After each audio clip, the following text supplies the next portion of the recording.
Oh boy, that's right. 3 people on today's podcast. It's a big one, guys. On today's show, talking with an old buddy of mine, an original host, at least when I first started out here on Locked On, Taylor Blake Ward of Locked On Angels, and Bobby Fontaine, who's a former kind of exec. He's familiar with the baseball world, and we're going to be talking about their upcoming book that is set to be released, as well as his experience signing a certain Padre, a very famous Padres player that rhymes with Zoni Flynn. Yeah, I don't know why I didn't prepare that beforehand, but guys, you know what it is. Locked On Padres. Here we go.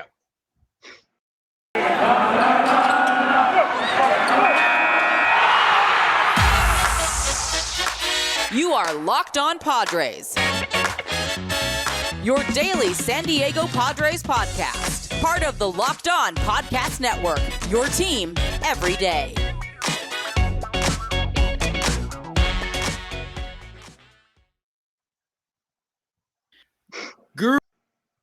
Greetings, ladies and gentlemen, and welcome to the Locked On Padres podcast, the only pod that may be available. The only pod that may be better than the Padres themselves. Sometimes I get my intros and outros a little bit mixed up every now and then, especially when I have people on. As always, I'm your host with sometimes, occasionally, but certainly not always the most, Javier Reyes. You might be familiar with some of my baseball-related work at places like Baseball, FYI, Friars on Base, Off the Bench Baseball, or Just Baseball, to which I am a staff writer for. You can follow me on Twitter at Javipeno, Javiiipeno, or at LO_Padres for the Twitter account for the show. Thank you, as always, for making Locked On Padres your hashtag first listen every day. And with all the intro weirdness out of the way, I am very, very, very excited to be joined by Mr. Taylor Blake Ward, former host of the Locked On Angels podcast, and Bob Fontaine Jr., who is a former baseball scout who did a lot of great things. How are you guys doing before we get into this? Doing good, Javi. Thanks for having me on, buddy, and thanks for having Bobby on. Thanks, Javi. It's good to be here. Awesome. And the reason I want to have you guys on is, look, I mean, we're going to get into it. We're talking books today, guys. We're talking, we're getting really deep into the weeds of baseball talk. Everyone wants to ask me about, are the Padres, are they signing Robbie Ray and this and that? No. You got to save that, because also breaking news for everybody, we're going to have some time before all the big, signing come in and all that stuff. But I want to have you guys on because, Taylor, you have a book coming out, In Search of Millionaires, The Life of a Baseball Gypsy, which I might just say before we get into it, an excellent title. I really love the title. Gypsy in any format, I think, is an incredible title, I must say. It's the biography of Bobby, who's here on the show, the scout who signed many players such as Ozzie Smith, Tony Gwynn. That's right, the guy that I was alluding to at the beginning of this video form of the podcast that I couldn't come up with a funny alternative before. Tony Gwynn, Randy Johnson, Jim Addott, Tim Moore. We're going to be talking about that, guys, on today's show, as well as I'm going to be kind of honing in on the Padres-specific players like Mr. Tony Gwynn, Mr. Padre, and then going to conclude with just some fun talk about other favorite baseball and sports books of any kind that the two may have. So, firstly, I guess you guys want to jump right into this?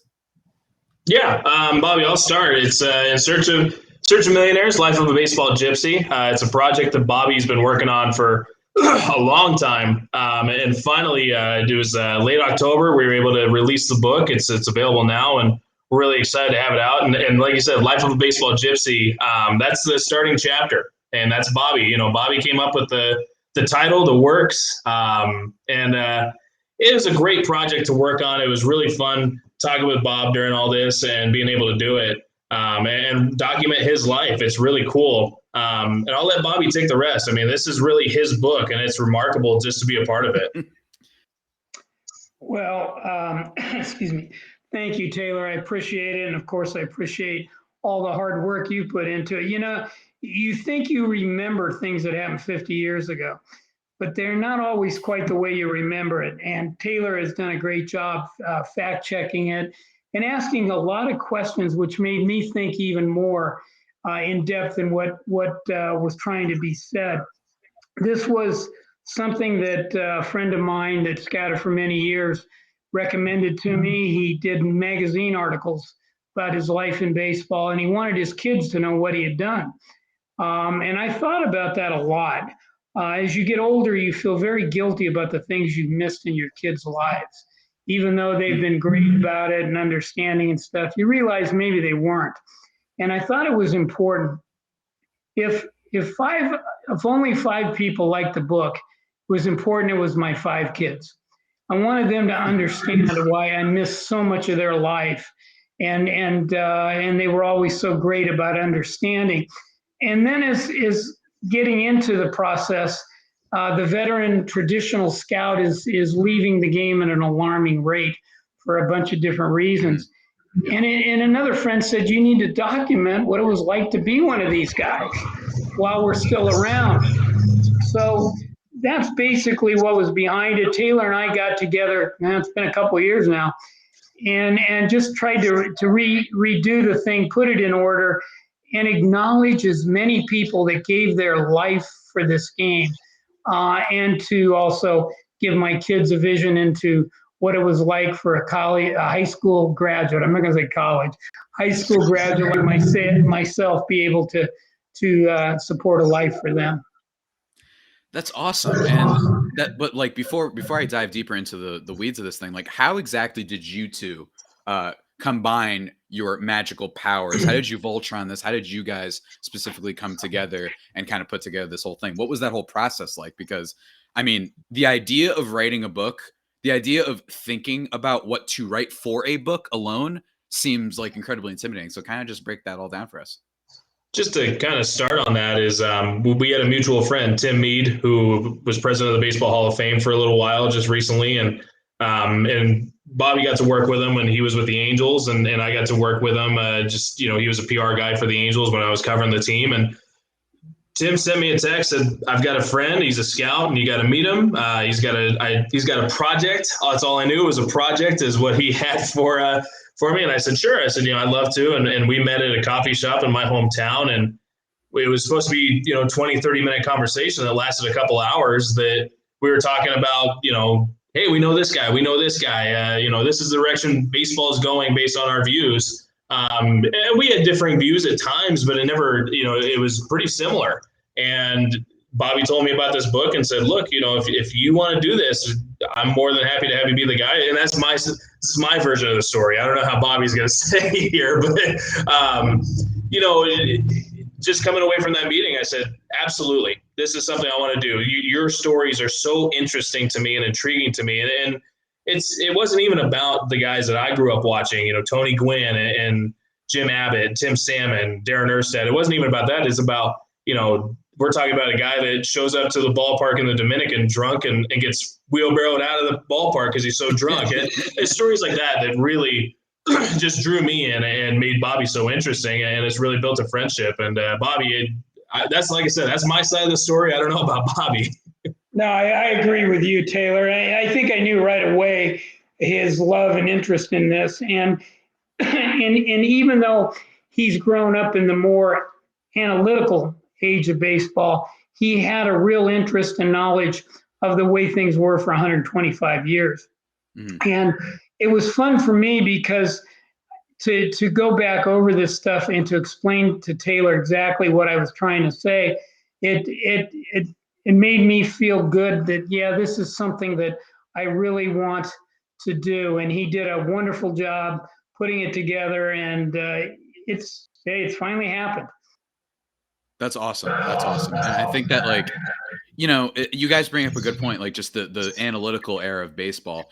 That is certainly what I grew up with. You know what I mean? And I've made fun of some of the analytics every now and then on this show because I sometimes I get to a phase where I'm like, do you guys want to make baseball sound fun? Every now and then when people get a little bit over the board. So I really don't know much about this. I'm wondering, is that kind of the pitch for people who might be interested in this story? Is that they might be used to? Is this not a book that's just, say, meant for nostalgia and meant for people who are older and they want to relive the glory days? Is it also something that you think can appeal to a wider, or I should say younger audience that might not be familiar with how baseball used to be, kind of done? Hey, Taylor, if I can jump in real quickly here. Yeah, absolutely. I hope so, Javi, because one of the things we tried to do was explain the differences between different things. You know what? Numbers and statistics, they've been around the game forever. They're an interesting part of it. They always will be. It's gone beyond that, though, in many cases, to where the human element is becoming less important in the human decision. I think that what hopefully will come across is that understand this, is that numbers and formulas and statistics could care less whether you win, lose, fail, or successful. People do. Mm-hmm. People are the ones that put their heart and soul in it. And it doesn't mean they're not going to use these tools to come up with what they believe is right. But to not use the human element in a human decision, that doesn't seem to me like you're getting the most out of the decision-making process. And so I think what Taylor and I hope to get across is that, yeah, these things are here. And a lot of these analytical things have some real merit. But don't take away the human element, the gut feeling, the emotion, the reference, the experiences that people have learned along the way that can tell you, yes, it may say that, but it doesn't work. Or yes, it may say that, but this kind of kid ends up being a good player. If you combine the two together, you get the best of both worlds. I think what happens too often is baseball, they get on something and they take it to the far extreme instead of settling in the middle where it will be, at its best. So hopefully people will get something out of it. Yeah, that's definitely something I would say. Yeah. Go ahead. I would agree. I'm an analytical person. I believe in the analytics. But I also I find the scouting, traditional scouting more valuable. And I've always been that way. Scouting has always been the most important part of baseball outside of the players itself. And for me, when we started this process, it was nostalgia. It was learning how the Padres signed Ozzie Smith and Tony Gwynn and guys like this. But as we kind of get into it, it's, hey, people, I would send the unedited copies to my niece. And I would say, hey, you got to just check this out. Tell me what you think. And she would say, what in the world is arm action?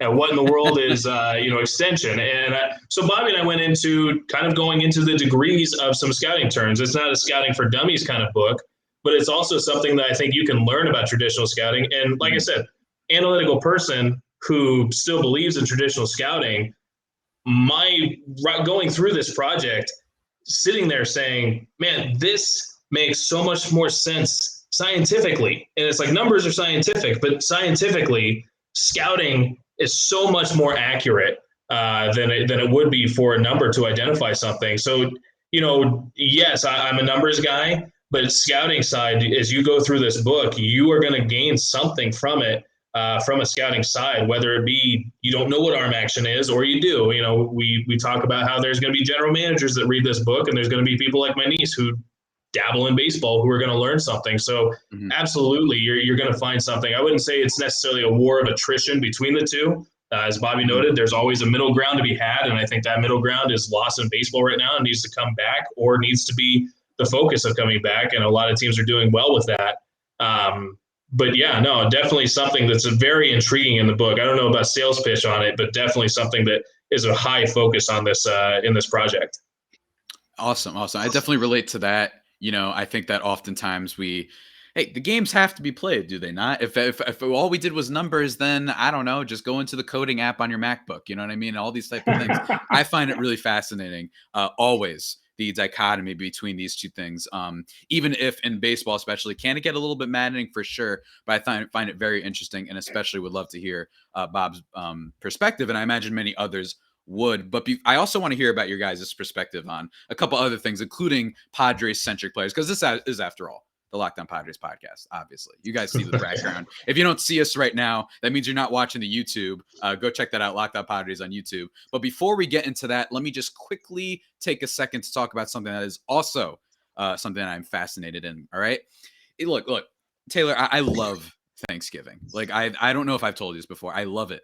I love the food. I love taking the mashed potatoes with the beans, with the cranberry sauce, and mushing everything together. That's the best Thanksgiving food. You know what I'm talking about? But maybe you also want dessert, on top of that. And you don't want a dessert that's so full of calories and sugar and all this stuff that, might not make you feel all that great, right? Well, guess what? It's the perfect time for Built Bars, the best protein bars in all of the land, guys. They are the new holiday desserts. Feast on something delicious and feel good about it. one slice of pie, and I'm a big fan of pie, so I would know this especially. I don't even have to look at my ad copy that I'm reading right now. But one slice of pie has upwards of 300 calories, and that's on the low end. Most Built bars are only 130 calories and only 4 grams of sugar with plenty of protein. Replace the coconut cream pie with the coconut Built bar or the raspberry Built bar. Use that to replace the raspberry pie. Lots of good flavors. They've got Rocky Road, Cherry Barcia, which is my mom's favorite flavor, coconut brownie chunk. They taste like candy, to be honest with you. I mean, these things are really good. I'm not this part. I'm being serious. These things are really, really good, guys. Low calorie, low carb, low fat, high protein, and they have new surprises all the time. Not just the flavors I mentioned, but new ones coming out like every week practically over at Built Bar. So what are you waiting for? Go to built.com and use promo code LOCKED15 and you'll get 15% off your order. Remember, that is promo code LOCKED15 for 15% off at built.com. Of course, I want to grab some. Thank you. Oh, I have. Oh, that was the idea. I succeeded then. They're really good. I recommend checking them out. They are really good. I also like Apple Almond Crisp is really good. I like that one. That one's a banger. It's underrated, I think. Underrated. But yeah, thanks for making Padres your hashtag first listen every day. We're free and available on all platforms. And now back into the discussion. As much as I'd love to talk about Thanksgiving and desserts for, I don't know, the next 3 weeks and whatnot. I want to talk to you guys now about 2 things. One, your favorite kind of moments of the book. Maybe, or should I say your favorite parts to work on? Because that's what I always love asking everybody who does any sort of writing, is that writing can often be a very tumultuous process. But when you look back on it, you're like, well, I actually really enjoyed this one part. So I'm curious, before we get into some of the Padres stuff, what was kind of your favorite thing to do, favorite thing to research, favorite thing to collaborate on for the book? For me, it was 2 things. I mean, that 2002 Angels team really brought me into baseball fandom. So a lot of that was a big part of it. But Bobby went to Russia, and right after the fall of the Soviet Union, the Angels were hoping to build a program there. And the study that had to go into something that I only knew briefly as a child, but I had interest in with the Cold War and things like this, really, really interesting. And I apologize. My window's open and I've got a giant truck rolling by. So I apologize if that gets picked up here. No problem. Go for it. Yeah. The part about Russia through this course is something, I'm calling guys that I never thought I'd talk to, that, and I think there's a perception of Russia from an American dialogue that is not a positive. And I think that Bobby really transcends that and says, look, and even in the chapter, we talk about these things. So the study, the work that had to be done to go into that part of the book, and just the interest. I mean, I found it so interesting and intriguing, just to put that all together. And Bobby's story about it is really interesting. I mean, even to the point of having a letter from George Bush, the original, OG George Bush. Wow. Letters like that, it's really interesting. So, Bobby, I know you have some other things, but that one really did it for me. Well, thank you, Taylor. Yeah, Russia was interesting. It was one of my highlights in baseball. And we thought we could pull something off there because, you're so young, Javi. I mean, the USSR doesn't mean anything to you, I'm sure, but it was a communist country. You know what I mean? Pardon? Just a couple movies. Like Stranger Things season 3, stuff like that. That's basically all I know, right?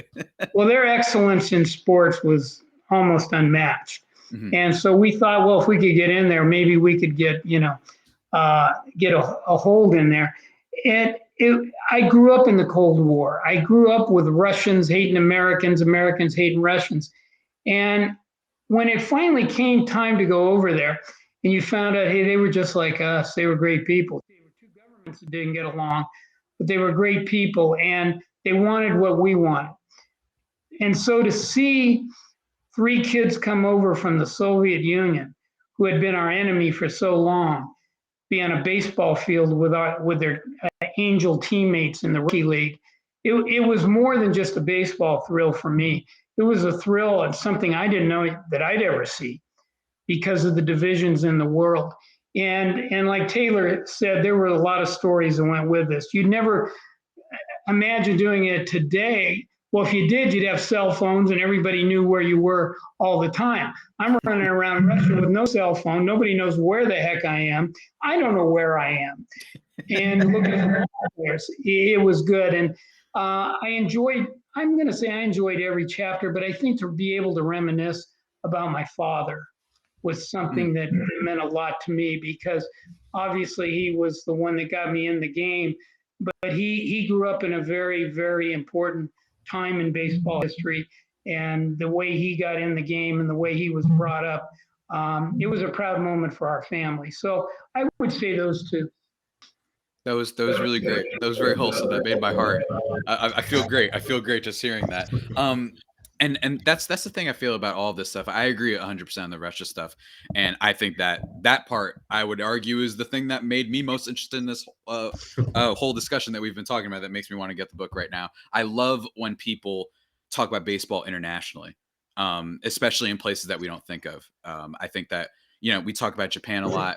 We talk about, how the Dominican Republic, people always bring up, oh, they won the World Baseball Classic a lot. But a place like Russia, I think that's fascinating stuff, right? Like, because you just don't think of that.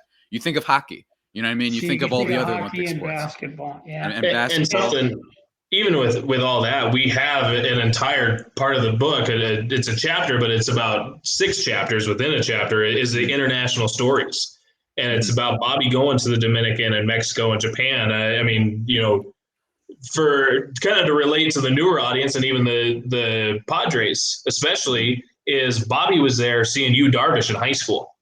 And, Yu Darvish was a known commodity, but getting the scouting report on Yu Darvish when he was in high school and now being able to see what he is today, one of the best pitchers in the game is really interesting. But, you were asking about favorite chapters, and definitely sitting there number 2, number 3 was the international story, especially about Bobby going to Venezuela and almost not coming back. That's amazing. That's amazing. Bobby, I wonder, do you ever just sit back and kind of look at this and be like, wow, I really did get to it's kind of cheesy and cliche to say how everyone says they want to see the world and whatnot. But do you feel like on a kind of smaller sense, by going to all these places, that you got that little experience of being like, wow, I met so many people, so many different cultures? Javi, there's no question. And when I got in the game, one of the first things my father told me is, you're going to travel extensively, and you're going to go to places that people have to save all year to go to for a week, and you're going there for free, many places. And I never forgot that, not to this day. I have been all over the world. I was hoping to get to Australia so I could go to Antarctica and say I've been to every continent. Still hope for that. But the one thing, I have one regret about my travel is I never took cameras early in my career. With cell phones, it's easy, but I think back to the things I wish I had pictures of, because I'm a historian. I love history, and I will go visit different places. But I am a very, very fortunate person, and there isn't a day go by that I don't remind myself how fortunate I am to have done all the things I've done with so many great people in so many great places. That's awesome. That's awesome. I definitely can't wait to check out that part of the book as well. But now I want to talk about, we got to touch on this. It's Locked On Padres. The Padres players, San Diego players, Hall of Famers, Tony Gwynn, Ozzie Smith, Ozzie Guillen, some other guys, Kevin McReynolds, Steve Mura, Tim Flannery, Bob Guerin, Bob Shirley, Eric Show. Not going to lie, do I know who all of these people are? No, not necessarily. They're a little bit before my time. But Bobby, are you saying I'm old? No, I'm saying that I'm just too young. I'm saying that I'm too young. All right. I'm one of the young kids. All right. I don't even know what a camera is. I've only seen cell phones before. You know what I mean? I have no idea what it is. But can you talk about, you got to start with Tony Gwynn, right? What is that like? Well, I'll tell you what, I'll lead up to Tony, because you mentioned some other names there. And I don't know if he's still, but Eric Shaw was the all-time Padres leader in wins for many, many years. Mm-hmm. He had just a solid career. Timmy Flannery was a face of the Padres, even though he didn't always play every day. The community just loved him. And, Steve Mura, Bobby Guerin, those guys, they were special. You got to understand, in those days, we didn't have a lot of money. Mm-hmm. We didn't have mega TV deals and this and that. We had attendance and maybe a little radio contract. Well, when you're drawn like we were, 2,500 fans a night, that doesn't leave you with a lot of money. And one thing that we were able to do, because we had such a great group of baseball people, like the Bavasis, my father, Mike Port, we had so many good people that they knew how to develop talent without spending a lot of money. When you go back into the 70s and the Padres, you will see they developed a lot of great players like Dave Winfield that came through that we didn't spend the money other clubs did because we didn't have it. But what we could give back then, Javi, was opportunity, chance to get to the big leagues quick. And the quicker you get to the big leagues, the more money you make. And then as time went on and Mr. Kroc bought the club, we started having a little more money. And then we started getting a little better. But we were still trading players occasionally to meet payrolls and to sign draft choices. That was just the way it was. So that organization did a great job, even though it didn't equate to wins and losses at the big leagues. Now, as we got towards the end of the 70s, things got a little better. We started having better clubs. And our drafts were always pretty strong. To get to like Ozzie Smith, Ozzie was a Southern California kid, went to Cal Poly, San Luis Obispo. He was known. He was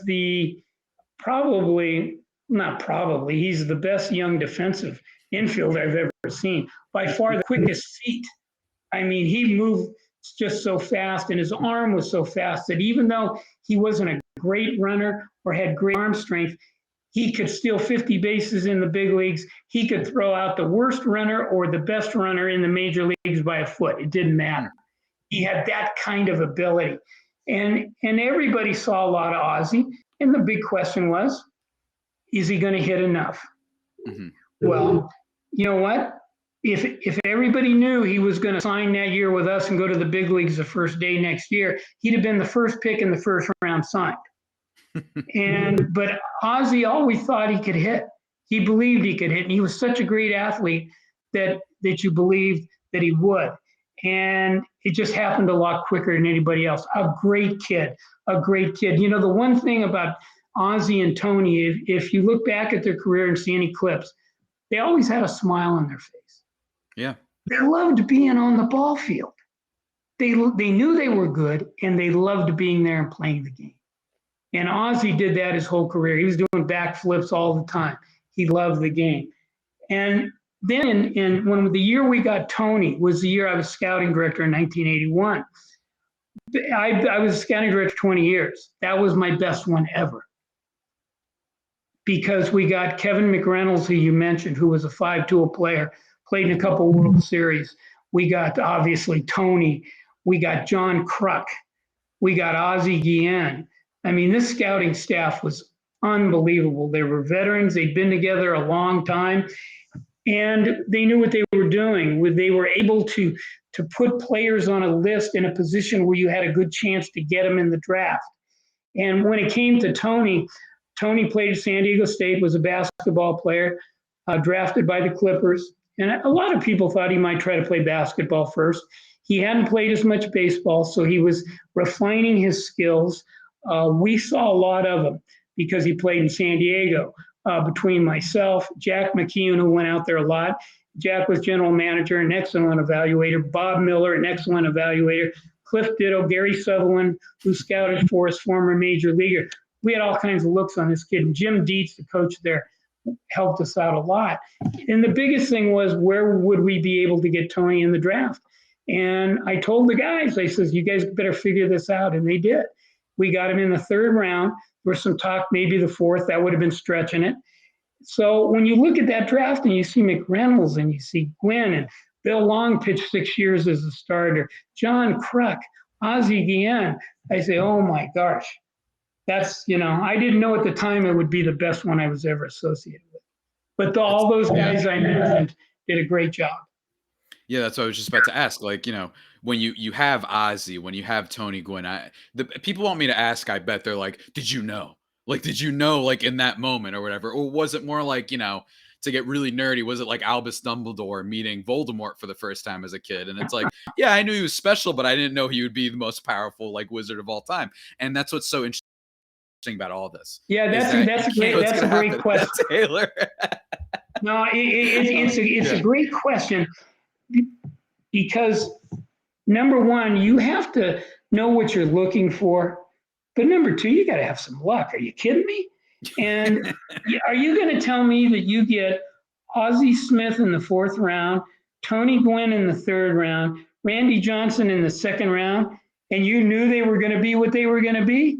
If you knew it, they would have each been the first player taken with first pick in the 1st round. Mm-hmm. And Cliff Ditto and I used to get, we just laugh. People come up, congratulations. You guys did a great job. You guys stole Ozzie Smith. I said, yeah, we did. We did a hell of a job. We waited 120 picks before we took him. But the point of it is we did like him better than the others. And so for that, yeah, we're happy, but we're not sitting there saying we outsmarted the world, because we didn't. And if people are honest with you, I think they'll tell you the same thing. I relate to that, obviously.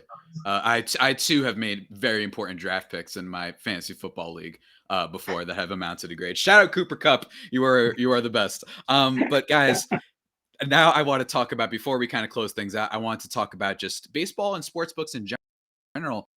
If you guys have any other favorites, they're of course baseball oriented and whatnot, but are there some other stories that you're a big fan of? It could also be fictional as well, fiction or nonfiction. Or are there any kind of things that maybe you took inspirations from, maybe for the style of the book or the structure? What kind of stuff do you guys hold close? For me, I'm a big Grisham fan. I even put it in the book that I'm a Grisham fan, and Grisham has a baseball book called Calico Joe.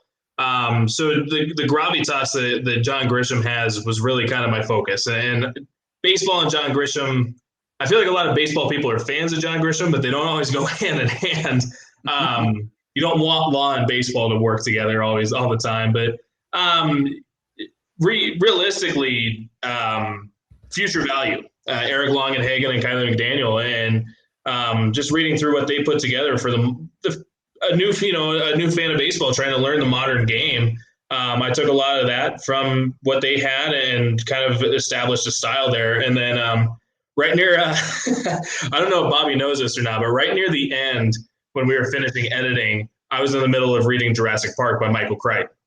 And I changed a few sentences and a few structures just to kind of hit the Michael Crichton style a little bit.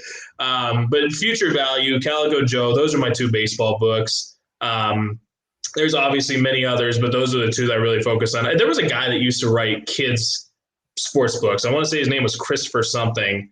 He used to write kids sports books. And I for whatever reason, I can always go back. I can't think of the title, but it was a Japanese kid that has just moved into the neighborhood, and he was a shortstop, but because he was a new kid and all these things, and he wasn't it wasn't a Japanese community, it was a white community. He got moved to third, and he was upset about that. So it's silly things like that come back to you, but it definitely the writing style of John Grisham and Michael Crichton. And I talked to Bobby about this, is I wanted to keep his natural humor, his natural voice as a part of the book.